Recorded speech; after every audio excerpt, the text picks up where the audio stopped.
আজকে এই খেলাটা যারা এত কষ্ট করে আয়োজন করেছে, আমি দীর্ঘদিন এখানে এসেছি, দেখছি যে ছেলেমেয়েরা সবাই মোবাইল ব্যবহার করে এবং এতে এলাকাবাসী অনেকে অতিষ্ঠ। এই স্কুলের আশেপাশে এটা নিয়ে অনেক পুলিশও আসছে। আমি খালিতে গেছি এবং আমিও চাইছি যেরকম একটা খেলা আয়োজন করুন, যাতে সবাই এই খেলাটা দেখতে পারে এবং এলাকা থেকে এই খেলা শুধু না, মাঝখানে খেলা হারিয়ে গেছিল আমাদের রাজনৈতিক প্রভাবের কারণে। আমি চাই এই এলাকার, আমি আপনাদেরই সন্তান, কারো ভাই, কারো ছেলের মতো,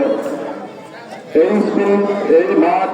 মসজিদ, সমাজ, আমি চাই যে এগুলা রাজনীতিকের বাইরে থাকা উচিত এবং যত ধরনের খেলা আছে এবং যত ধরনের